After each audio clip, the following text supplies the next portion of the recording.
Hi, I'm Nadine. My parents said they loved me, but behind closed doors, they were drafting a custody case against me. They said I was unstable. They told the court I was dangerous, all while smiling in family photos. But the scariest part? It almost worked. Why would a family do that to their own daughter? And what were they trying to hide? I don't remember the fall, but I remember her face. The sterile white of the hospital ceiling meant nothing to me until the morphine haze wore off.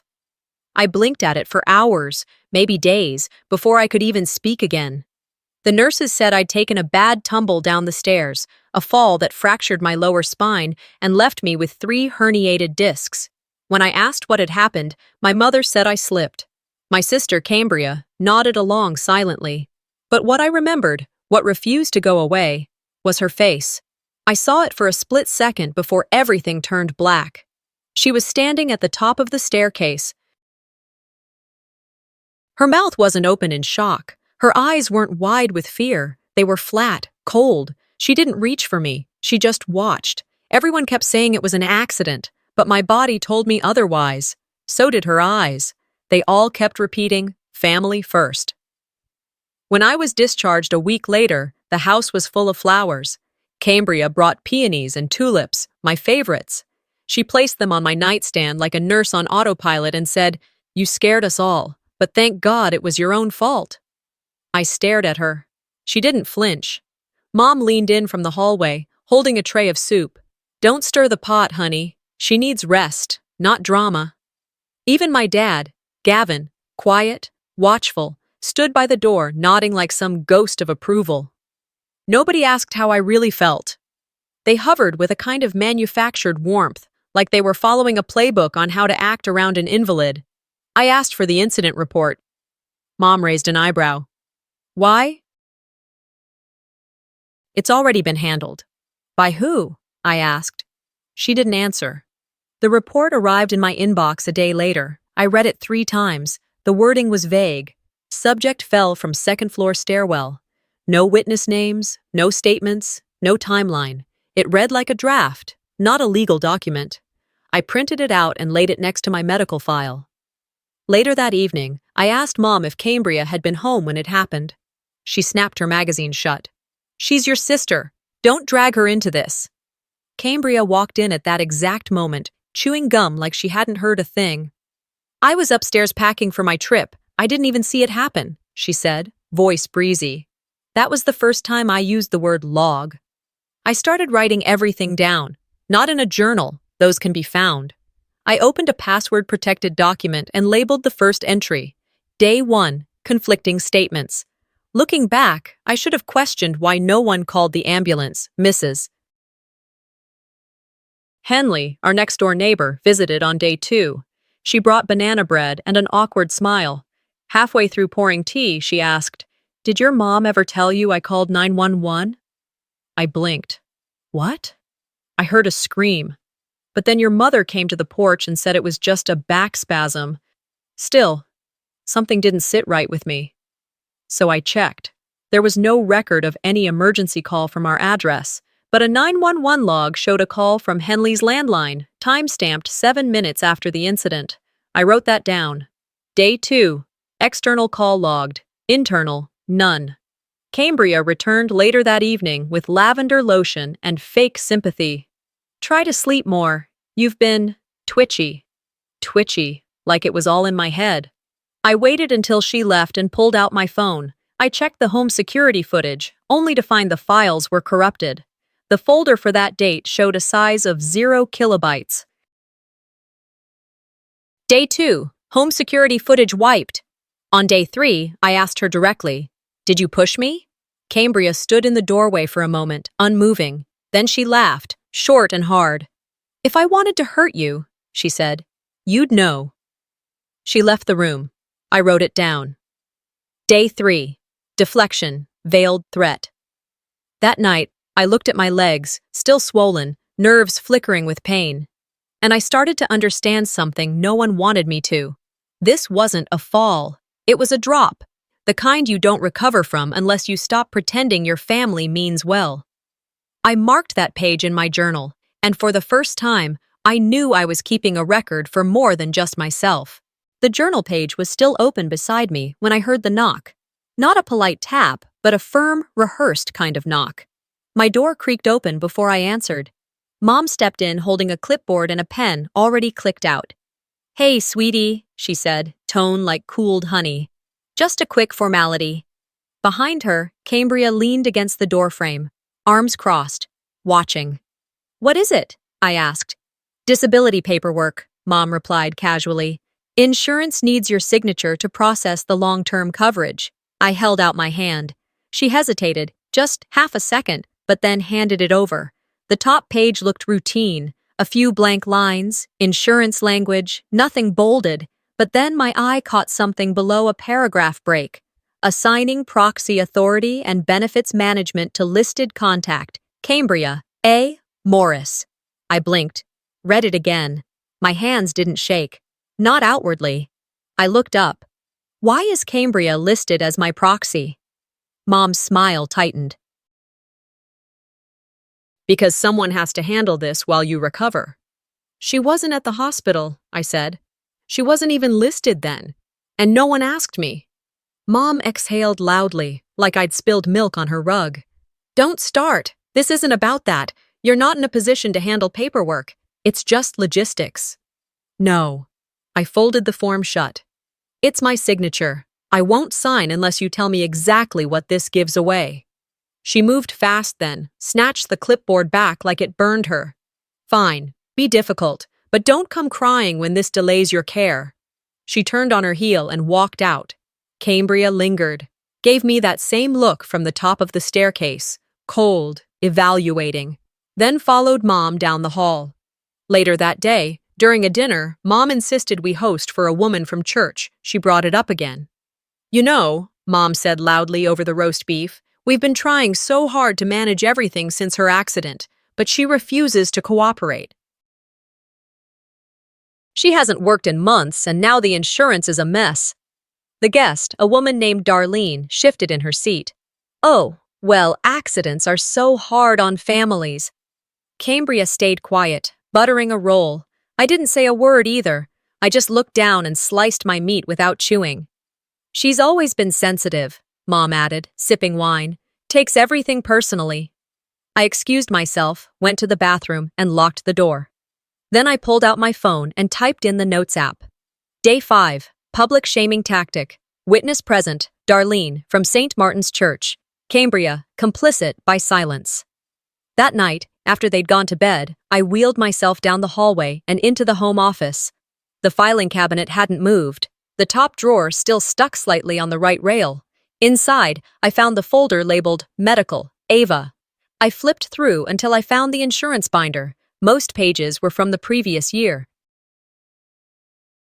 But one document stood out, stamped with a recent date, post-accident. I read it twice. The policy had been amended.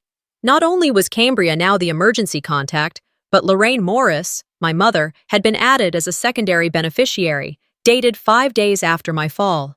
My hands didn't shake. Again, not outwardly. I took a photo of it, then another, then placed everything exactly back as it was. 2 days later, I overheard her on the phone. I was coming back from the kitchen when I froze outside her room. Her voice was low, clipped. "She's dead weight," Mom said. "I've already told them we're not renewing past March. She's got nowhere else to go, but that doesn't mean we owe her a damn thing." I stood there, listening, taking in every word like a dry sponge. Then I went back to my room and pulled out the list I had started. It wasn't a diary. It wasn't even a journal anymore. It was evidence. And at the top, underlined twice, "Prepare independent legal counsel before March 15th. No further signatures without representation." That night, Cambria knocked on my door again. "We need to talk," she said. I didn't answer. I wasn't ready to talk. I was ready to record. Cambria's footsteps faded. I stayed still, listening, counting the seconds until I could lock the door behind her without making a sound. Then I reached for my laptop. The portal for my clinic had a login I hadn't touched in weeks. I hesitated, then typed. When the screen loaded, I went to the Messages tab first, just to see. And there it was. Patient declined follow-up care on 12/14. Symptoms attributed to non-compliance. I blinked. Scanned again. That was the date I had texted twice asking for help. I opened my text history. The messages were still there. 12/14, 9:22 a.m. Still having sharp pain. Can I come in sooner? 12/14, 9:46 a.m. Please confirm someone got this. I'm really not okay. But in the portal, the entry said I had declined care. I took a screenshot, then another. I sent an email to the clinic asking for my records, and the next morning, a receptionist responded with message logs tied to my account. I opened the PDF. 4 appointment cancellations, each sent from my number, all confirming that I felt better and wouldn't be needing follow-up. All signed. Thanks, Cam. I hadn't used that name in 10 years. My stomach turned. I checked the timestamps. 2 messages were sent during hours I was heavily sedated. Another during a confirmed PT session. Someone had accessed my phone or spoofed it with intent. The logs were digital, traceable, and clearly manipulated. I exported them all. Later that day, I received an email from my bank. Low balance alert. At first, I thought it was a glitch. I'd had at least $5,000 in that account a week ago. I logged in. Balance, $87.92. Transactions, 5 transfers in the past month to an account labeled Joint Medical Trust. It wasn't mine. I had no joint anything. I clicked on the transfer details, each labeled with an attached auto-pay agreement, supposedly authorized by me. There was a digital signature. It looked close. But the slant was off. The G's didn't curl the way mine did. Whoever forged it didn't count on handwriting analysis. That night, I stayed up late and traced every withdrawal. All originated from when I was still on bed rest. The day after I gave Cambria access to help manage the basics, supposedly temporarily. I went digging through my files and found the original access form. It had no expiration date. I hadn't noticed. That form, intended to last a week, had silently handed her full administrative control of my online banking. I sat down and started a new document, Timeline of Unauthorized Access, Phase 1. I included the login logs, the timestamped messages, and each flagged transaction. At 2:14 a.m., I backed everything up to a secure USB. At 2:16 a.m., I created a new alias email and sent copies to a pro bono lawyer I had quietly worked with once before. Subject line, urgent, assistance needed, identity misuse plus medical fraud. Then I opened a new document. Not a diary, not a journal. Asset theft, prepared evidence. Under that, in bold, this ends quietly or it ends in court. Your choice. I attached a scanned note I found tucked inside a folder from 2 weeks ago, written in my mother's handwriting. It read, "She's getting paranoid. Limit access if possible." In that moment, I understood the truth. They weren't afraid I'd spiral. They were afraid I'd wake up. After reading that note, the one with my mother's unmistakable handwriting, I sat still, cold but focused. I didn't sleep. I just waited for the morning, waited to see how long they could act like nothing had changed. By the time the first guests began arriving for the private memorial lunch, I was already dressed, seated on the far end of the living room, watching. The dining area had been converted into a half-hearted shrine, cheap flower arrangements, a slideshow playing on loop. But what caught my attention wasn't the lack of sincerity. It was the framed photo on the center table. It was from 3 months ago, a beach trip. I remember that day. I was there. But in the photo, I wasn't. They'd cropped me out. Clean, surgical. As if I'd never existed. Cambria stood in the middle, arms wrapped around both of our parents, smiling, flanked by people who now swore they didn't pick sides. I didn't say a word, just took out my phone and snapped a picture of the frame. For the timeline, for the folder labeled Erasure as Strategy. Minutes later, Mom walked past and paused near me, like she was about to say something. Instead, she adjusted a vase and said over her shoulder, "Your father wanted peace." "Peace or silence?" I asked. She didn't flinch. You always turn everything into a confrontation. I asked to help plan this, I said. You left me out. Cambria strolled in, perfectly timed, holding a tray of wine glasses. It wasn't about you, she said casually. The words hit harder than she intended. I waited until the caterer arrived, quietly pulled her aside under the pretense of confirming the menu. Then I asked the question that mattered. Can you show me the list of guests your company received for today? She pulled it up on her tablet. I scrolled. My name wasn't on it. Cambria had been the sole point of contact, not just forgotten, deliberately excluded. Back in the room, people were eating, chatting, whispering the way people do at awkward gatherings. A few guests gave me polite nods.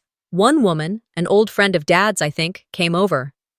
I'm sorry for your loss, she said, eyes hesitant. I didn't know you were back. I nodded. They didn't know either. She shifted uncomfortably and stepped away. I watched the table. Mom, Cambria, aunts, cousins, laughing too much, avoiding my eyes, pretending this was just another gathering, just another Sunday, just another story they could write me out of. But this wasn't grief. This was a rewrite. And I wasn't letting them publish the final draft without my edits. I stood. Forks paused mid-air. Cambria's smile twitched. I know this isn't the time, I began, but since I wasn't on the guest list, I figure I'm not beholden to the rules of the room. Nobody said anything. So I pulled the small USB from my coat pocket and placed it on the memorial table, right next to the cropped photo.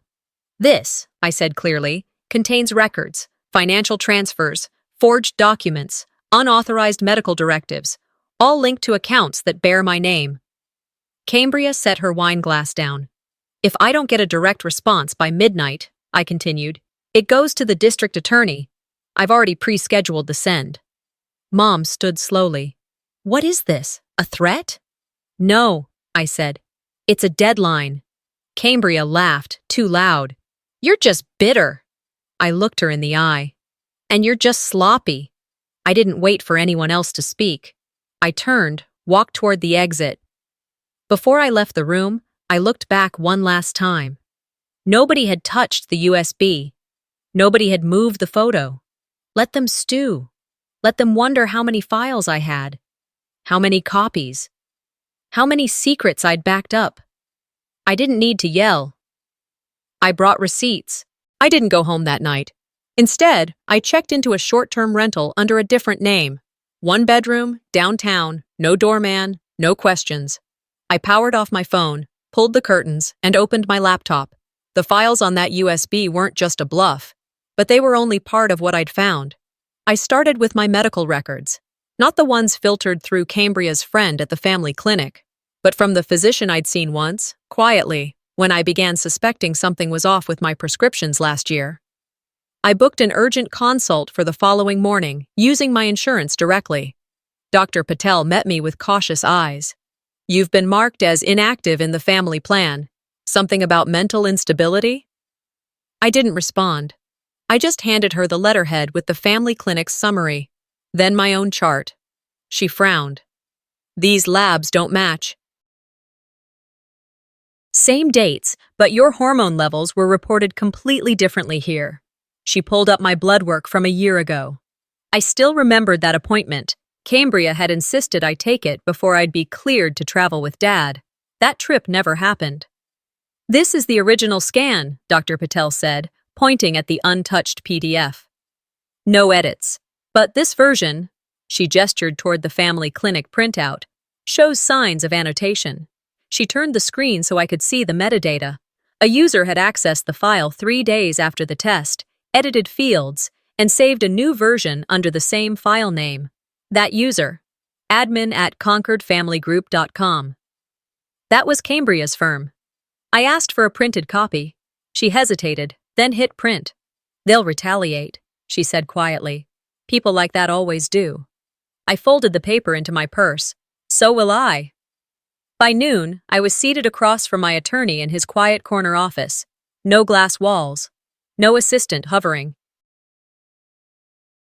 Just me, Leonard Clay, and a sealed envelope he placed between us. "I thought you'd want to see this," he said.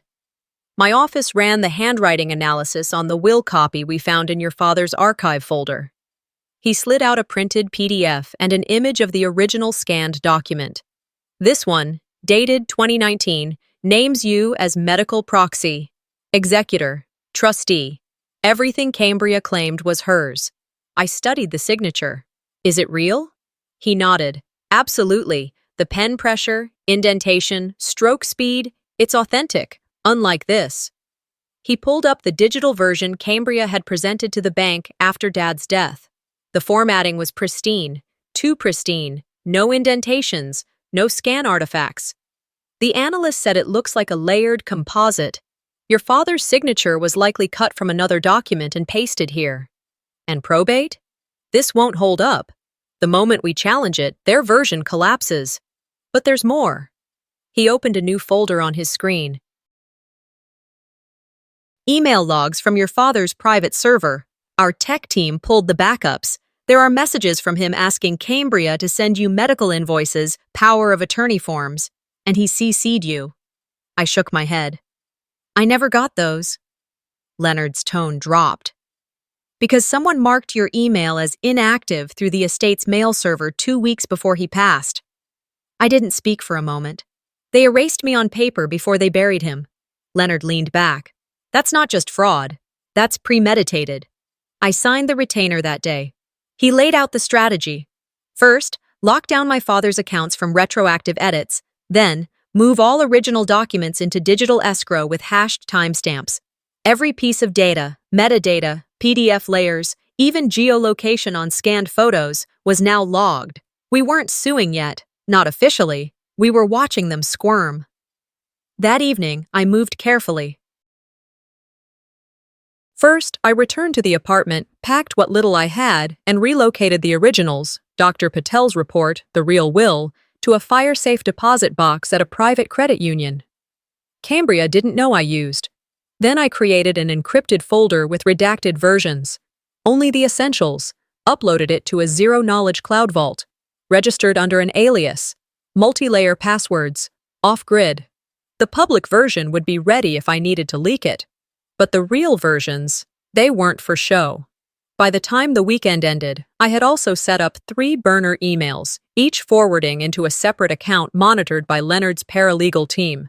Let them come looking. Let them think I panicked, disappeared, broke down again. Because I wasn't planning to confront them next, I was planning to disappear, just long enough for my silence to scream. They thought they buried the evidence. All they did was plant it deeper. The silence wasn't just a strategy, it was a weapon, and while I stayed quiet on the surface, the real work was already in motion beneath it. Monday morning, I opened Cambria's public YouTube channel. It was still there. The graduation clip, bright thumbnail, polished captions. But something felt off. I hit play. The first 30 seconds showed the ceremony, smiling faces, the dean handing diplomas. Then it cut to Cambria, stepping onto the podium with perfect timing. My name? Skipped. The part where she reached across me and knocked the folder from my hands, where I lost my footing and hit the stairs. Gone. Clean cut. No visible transition. No glitch. Just missing. I checked the comments. They were disabled. I toggled the video info.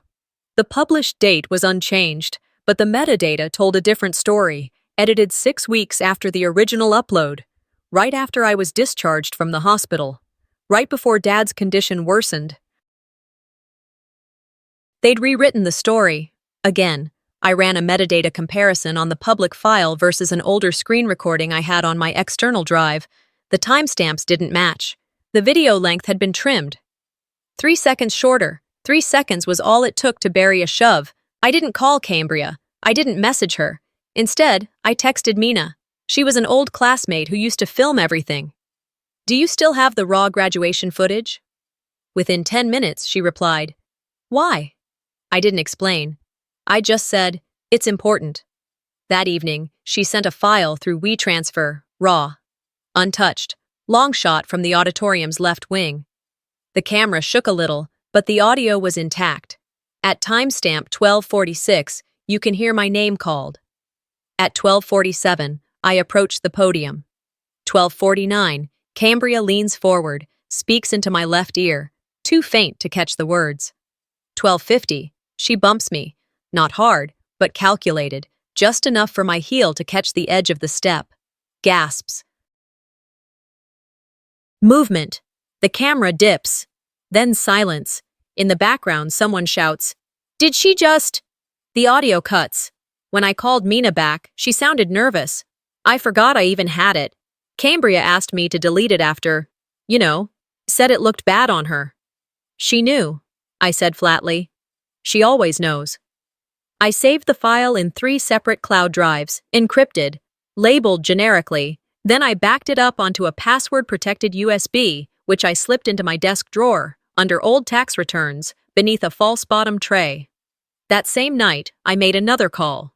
Not to a lawyer, not to a friend, to a security forensic firm based in Seattle, one of the top-rated for residential surveillance system audits.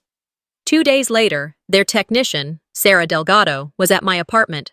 No small talk, just credentials, clipboard, and a laptop. I handed her the master key to the home surveillance system Dad had installed before his stroke. "The hard drive is in a wall safe in the den," I explained. "The code is the same as the garage keypad." She nodded, eyes scanning the log files. "They didn't just erase you," she muttered an hour in. "They rerouted the narrative." "What do you mean?" "Someone logged into your home security account remotely, 4 days after the funeral, deleted 15 specific clips from the month prior. All access was done under a master admin credential." I blinked. "My father's?" "Yeah, but the signature pattern on the access doesn't match the one used when he set up the system." "Explain?"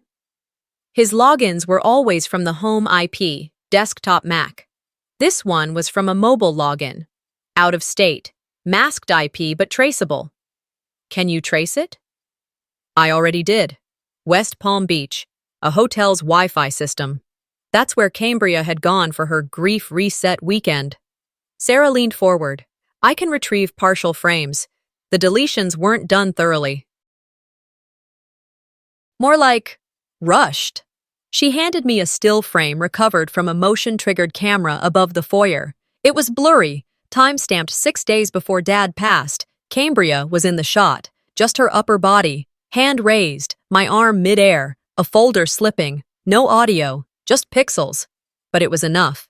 I printed the frame and matched the timestamp to the graduation footage from Mina. Then I compiled everything, metadata logs, technician statement, footage comparison, into a digital folder titled Event Discrepancy A. Next step, legal submission.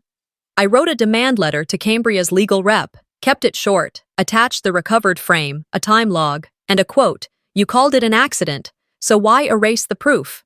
The closing line, "You have 7 days to reply before full public disclosure. This isn't a threat, it's a restoration." I didn't bluff, I didn't stall, I didn't flinch, because truth doesn't yell, it documents. I didn't expect the first major crack to show up in a government building. I'd walked in with my binder of legal forms, ready to submit a petition to reopen the inheritance division with new evidence. The clerk behind the glass asked for my birth certificate to confirm legal identity. Routine. Standard. I handed over my ID and waited. Then she frowned. "You're not in the household registry." I blinked. "What do you mean?" She turned her screen toward me, carefully. "It says your residency status under your parents' address was voluntarily relinquished at age 18. Legal removal signed and witnessed." "That's impossible," I said. "I was living there well into my 20s. Her tone shifted, more cautious now. "The signature's here, from your father, signed 6 years ago." 6 years ago, my father was already dead. I asked for a copy. The date was stamped 3 months post-mortem. The scanned signature looked eerily perfect. Too perfect. I didn't say anything else. And just walked out of the office with the printout in my folder, my hands clenched tight. They hadn't just sidelined me. They erased me, on paper, in the system, like I never existed. At the next probate prep meeting, things only got darker. Cambria leaned back in her chair, flipping through a thin set of estate documents while sipping from her travel mug. Casual. Bored. That one doesn't matter, she said to the lawyer. Dad left it all to me. I was the only one still on file anyway. My eyes snapped up. The lawyer gave a light nod. Her name is the only one reflected in the current household records. That aligns with your father's last administrative updates. Mom didn't say a word, just crossed her legs, watching me from across the table like I was an over-caffeinated paralegal trying too hard to stay relevant. I asked one question. When exactly did you get control of this paperwork? Cambria smirked. You were still in recovery when we started sorting all this. And it was easier not to involve you. The lawyer didn't flinch. Mom didn't blink. They'd been planning this since my injury. After the meeting, I got in my car and drove 2 hours west. No music, no calls, just a printed address and an old name. Mr. Harold Lane, my father's retired accountant. The man greeted me in house slippers, slightly hunched but sharp-eyed. He remembered me, remembered the way my father used to double-check every entry in his ledgers. He always worried Cambria was too flashy with money, Lane said, pouring tea. Didn't trust her near the foundation's accounts, but he said you had a good head. I asked if he had any records, anything. He shuffled into a back room and returned with a yellowed folder. Inside was a draft copy of a will, dated 2 months before my father's accident.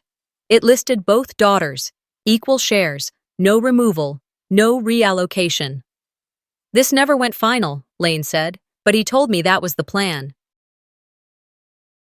Until someone delayed the lawyer appointment, I always wondered who. I scanned the draft, then took photos, notarized date, signature matched other verified records. By the time I got home, court day was 2 mornings away. But on the courthouse steps, right before the preliminary hearing, my mother collapsed, dramatic, right at the foot of the courthouse, clutching her chest, tears, ambulance, sirens. The probate judge postponed the session without hesitation. At the hospital, while waiting in the visitors' hall, I overheard a nurse whisper behind the desk. Same episode last year, charity board fundraiser, turned out to be indigestion. I requested the hospital release form through legal counsel. Non-specific fatigue, the report read. Recommend rest.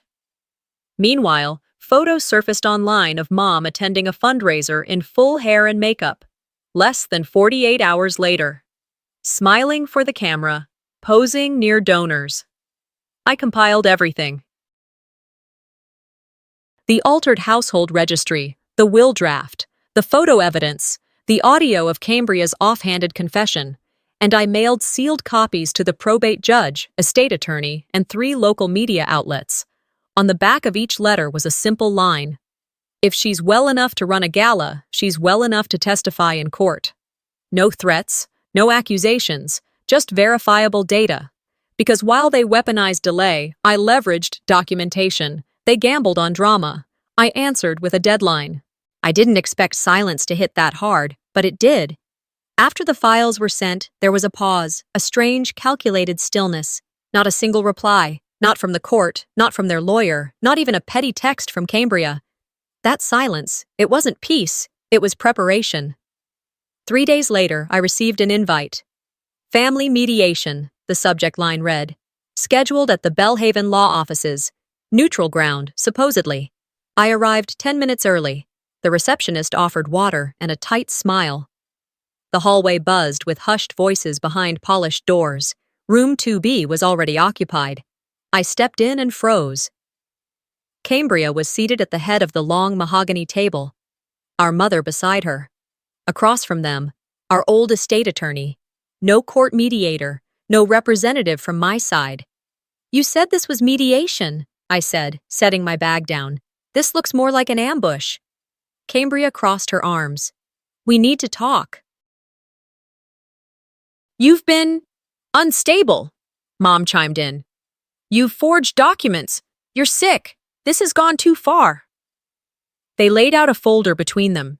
Inside, poorly printed screenshots of the will draft, my email to the accountant, and the gala photo they somehow got from my private account. None of it was new. All of it taken out of context. You're accusing me of fraud? I asked quietly.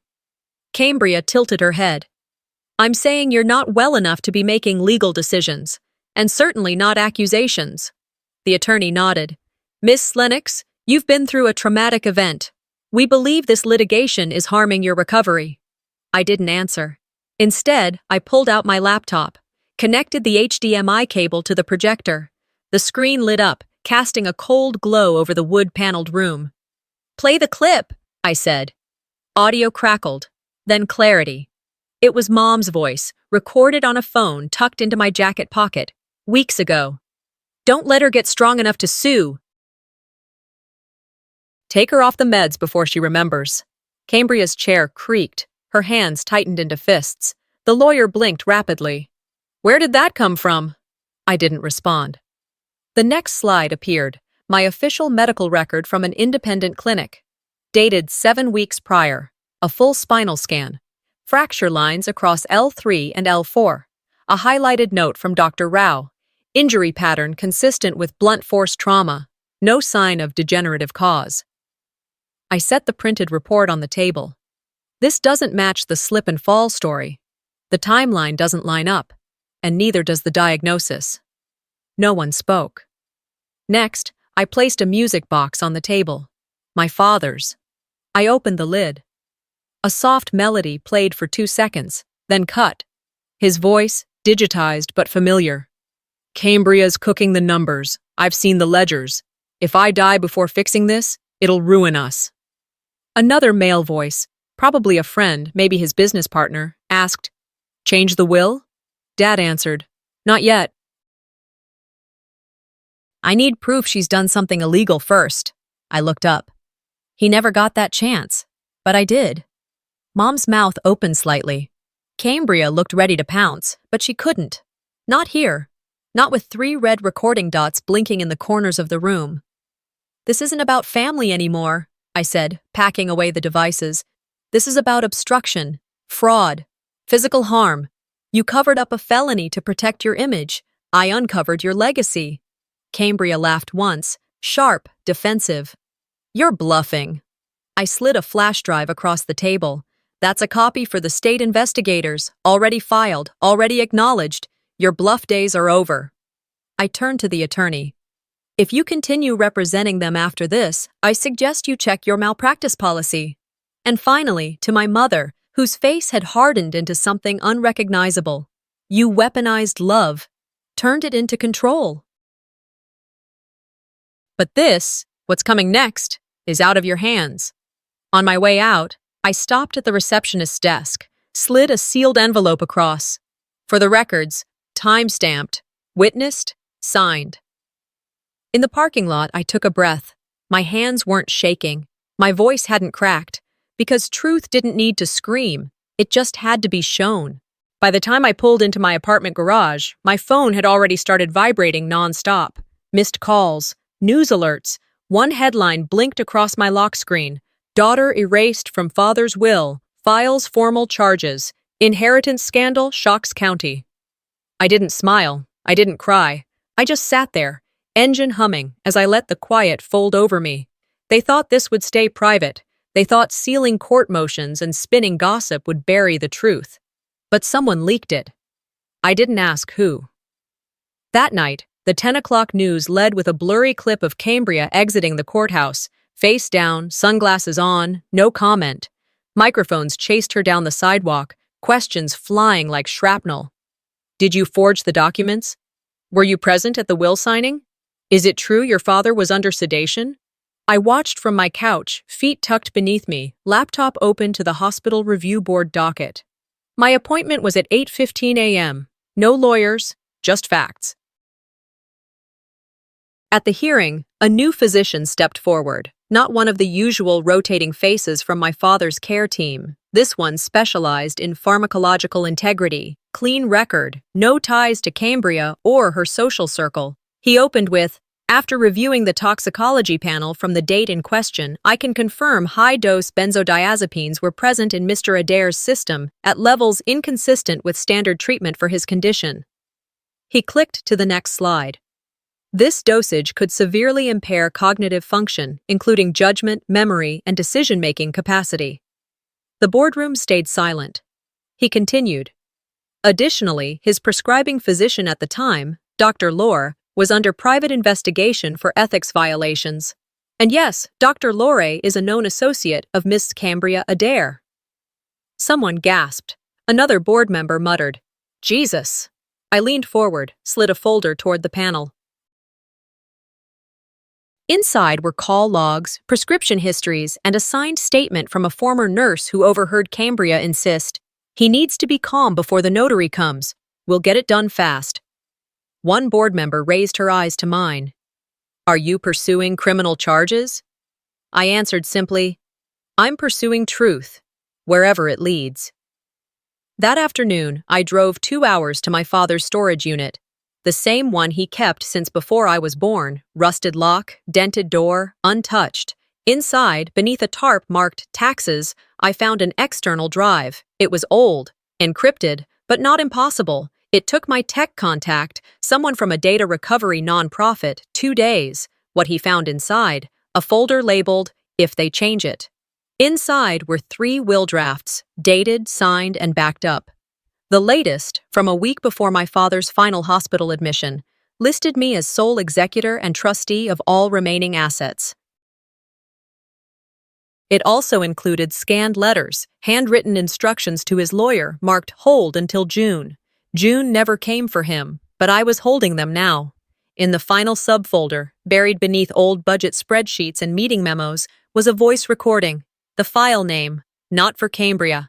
I pressed play. My father's voice cracked, but steady. "If this reaches you, it means I didn't finish what I started. I should have acted sooner. I wanted you to have everything, not because of blood, but because you protect things others destroy. Cambria. She's hiding something. She won't stop."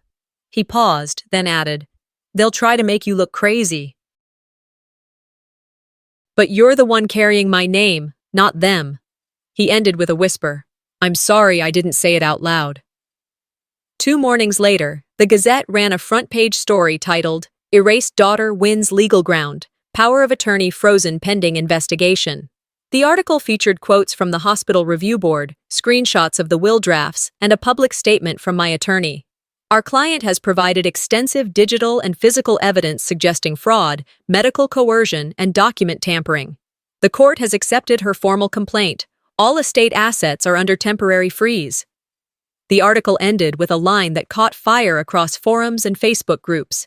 She wasn't erased, she was redacted. Now, she's publishing the truth. I pinned the article to my kitchen corkboard. No champagne, no applause, just quiet recognition that the machine they built on lies, sedatives, and legal traps, had started to break down. I picked up my phone. One last message to Cambria.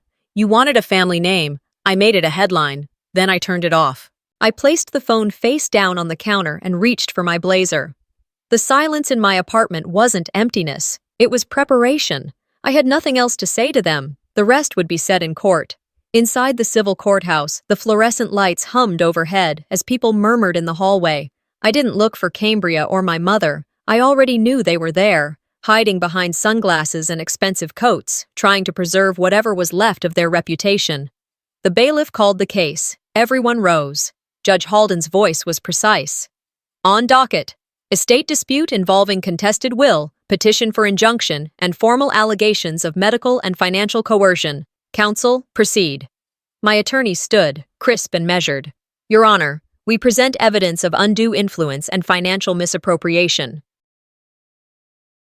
We seek a formal trial and immediate asset freeze under Civil Code 12.8b. Cambria's lawyer objected, claiming family disagreement blown out of proportion, but the judge didn't flinch. He adjusted his glasses, then said plainly, "Due cause found, injunction granted. The court will hear the case." Cambria's jaw tensed. My mother lowered her gaze, her fingers tightening around her purse strap. The judge continued. All withdrawals, transfers, or adjustments to the estate are suspended until further notice. The shift in that room wasn't loud, it was seismic. My attorney stepped forward again. We also submit key exhibits substantiating manipulation of both medical and financial documents. He clicked a remote. Screens illuminated behind him.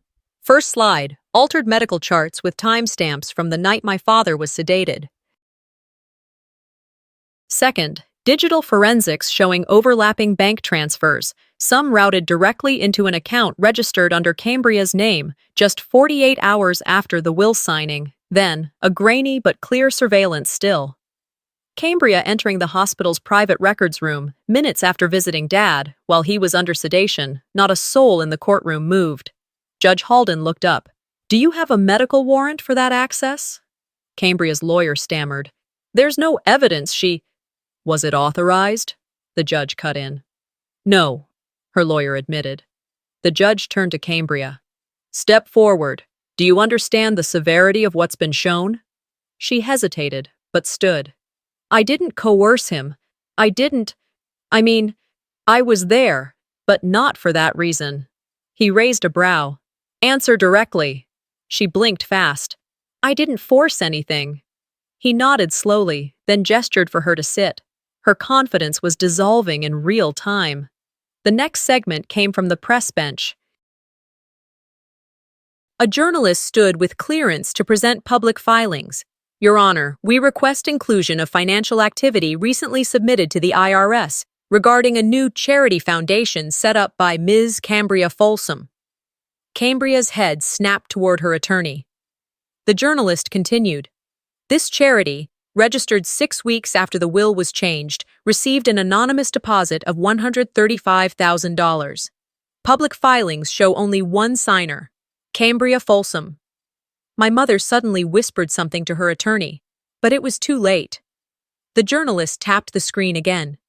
"We also recovered internal emails showing Mrs. Adele Folsom, Cambria's mother, responding affirmatively to expense summaries drawn from this fund, including reimbursements for legal consultations and international flights." The courtroom was no longer a place of arguments. It had become a crime scene, without blood, but full of fingerprints. The judge made notes without looking up. Then he spoke. "This court recognizes material evidence of misconduct sufficient for full trial proceedings. Until adjudicated, all involved parties are barred from reallocating, withdrawing, or interfering with estate-related funds." He looked directly at me. "You'll be contacted by the probate committee within 10 days. Court was adjourned. I walked past the row of reporters. Cameras clicked. Microphones pushed forward. I said nothing, because at this point, I didn't need to explain what had happened. It was all on record now. Outside, my attorney turned to me. "We're not done, but we're through the door." I nodded. That's all I wanted, a real door, not one they painted on the wall and told me to believe. At home, I unpinned the article from the corkboard and replaced it with a copy of the court notice. It was stamped, sealed, and signed. In the corner of the document, in small print, were the words, "Case formally accepted." Pre-trial phase initiated. The legal system hadn't rescued me, but it had finally stopped pretending I didn't exist. When I stepped out of the courtroom, the hallway was nearly empty. Just a few reporters still loitered by the elevators, tapping on their phones, waiting for a new angle. I ignored them. I found a bench by the vending machines, sat down, and finally allowed my body to rest. That's when I heard the heels, measured, familiar, too careful. My mother stood just a few feet away, holding a coffee cup she hadn't touched. Her eyes scanned my face like a nurse checking vitals, calculating what I'd say, what I'd feel, what I might let slip. She didn't sit down right away. She said, "I didn't come here to argue." I said nothing. She took that as permission. "It was never about hurting you," she said, easing onto the bench beside me. "It was about surviving. You weren't around much when your father got sick. You had your own life." Cambria, she stepped up. She handled things. She paused. And I did what I thought was best. I chose the daughter who was present. It was business. That's all. There it was. The tone. The corporate sanitized way she always framed betrayal. Clean, intentional, lacking empathy. I still didn't respond. "You have to understand," she added, quieter now. "Cambria had potential. She just needed structure, guidance. We both know you never wanted any of this, not the estate, not the family roles. She said family, like it was a brand, a nameplate, something you defend even after it cuts you. I kept my hands folded in my lap. She tried again. You were always the quiet one. My silence gave her room to continue. The strong one, she said softly. The one who didn't ask for anything. That was your strength. She turned toward me. Her expression softened with intent. But sometimes, that strength comes off, cold. You pull away. You push people out. I looked at her. She didn't flinch. This lawsuit, this whole public display, do you really want to ruin us over money? Over signatures and paperwork? I didn't answer. She placed the untouched coffee cup between us. We still need you. There it was, the desperation wrapped in faux warmth.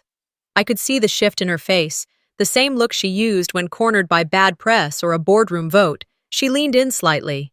You still have a place. We can fix this. Cambria. She regrets everything. A lie. But she delivered it like a line rehearsed for sympathy. Then came the quietest voice she'd used all day. I regret it too. My throat tightened, not from sadness but restraint.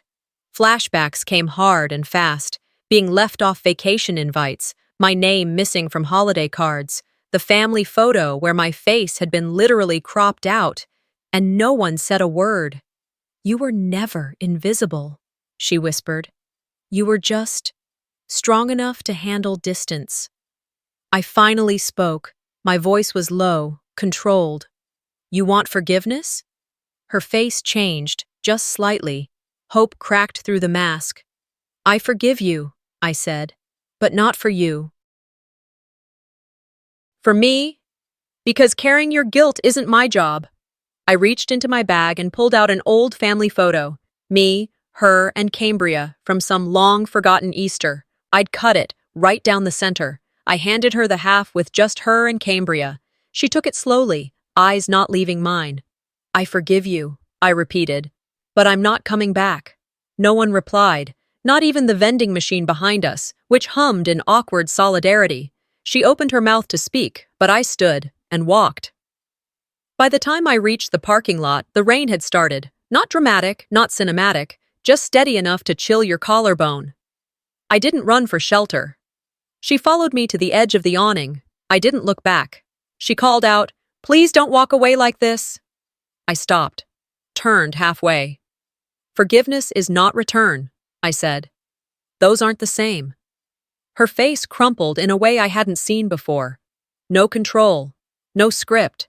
And behind her, faint in memory, I heard a voice. A younger version of myself once asked, "Will I be seen someday?" That version of me didn't need an answer anymore. She already had it. I walked to the elevator alone, soaked but upright. Somewhere behind me, I heard a cry muffled by hands. The elevator doors opened. I stepped inside. And as they closed, I let one final thought surface. Some families are built from shared blood. Others are built from truth. The elevator carried me down in silence. When I stepped into the garage, the rain was still coming down hard, streaking the windshield as I slid behind the wheel. I didn't turn on the radio. I didn't call anyone. I just sat there, letting the silence settle. Not because I was unsure, because I was preparing. The door I'd waited for my entire life had finally opened. But it wasn't the courthouse that mattered anymore. It was the next room I chose to enter. 3 days later, I walked into a small recording studio tucked behind a strip mall on the east side of town. No logos, no handlers, just the host, a former family attorney who'd quit practice after watching too many cover-ups succeed. Now, she ran a podcast called Erased. She offered water. I declined. The red light blinked on. "I'm not a lawyer," I began. "I'm not a saint. I'm just the daughter they tried to delete." She didn't interrupt, didn't prod, just listened. And I told it, without theatrics, without revenge fantasies, just the facts, how my insurance had been rerouted, how my father's last message had been deleted and rewritten. How the medical decisions made for me had nothing to do with health, and everything to do with legacy control. They erased paperwork, they edited reality, and they told me it was love. Her eyes didn't widen. She'd heard worse, but something in her posture shifted, a nod, not of pity, but of recognition. I slid a USB drive across the table. Inside it, scanned copies of hospital denials stamped with my sister's name, audio files, altered ID photos from when I was 17, a paper trail of quiet deletions. The episode aired that night under the title, I Am Real. The response came faster than I could process, not just likes or shares, but names, dozens, then hundreds, women who wrote, they said I was unstable too. Others, my parents sent me to a facility instead of college. The slogan trended. I am real. It wasn't branding, it was a boundary.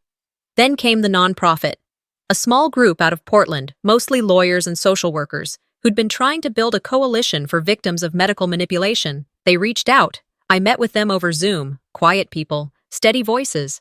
But when they heard my recordings, they didn't flinch. They asked how I'd survived. I said, I didn't. Not really. I rebuilt. 1 week later, I launched the site. It didn't promise justice, just documentation, a place to upload what families try to destroy. Birth records, audio clips, letters half-burned but still legible. And I titled it What They Couldn't Erase. I Am Real. Some people mocked it, but others, a pediatrician from Minnesota, sent a letter. You gave us language. A woman in her 60s called and said, You said what I've been carrying since 1979. And an intern who once rotated under my father wrote, I saw the report. I wish I had spoken. I won't be silent again. Not long after, I sat in a bank office and redirected the trust.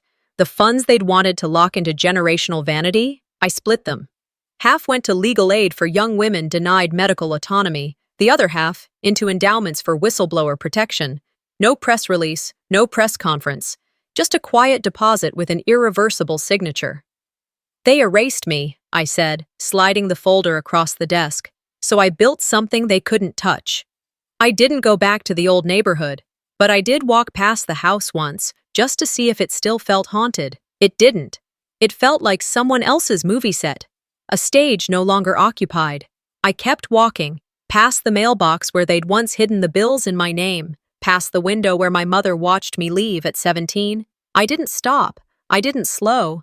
Just one step, then another, not because I'd forgiven them, but because I'd freed myself from needing anything more from them. This wasn't the kind of ending with applause. It wasn't even an ending. It was something more dangerous, a truth they couldn't rewrite. I was never the weak one. I was just inconvenient to their version of the story. Now, I tell my own. Sometimes the people who claim to love you the most are the ones who rewrite your story without asking. But the truth?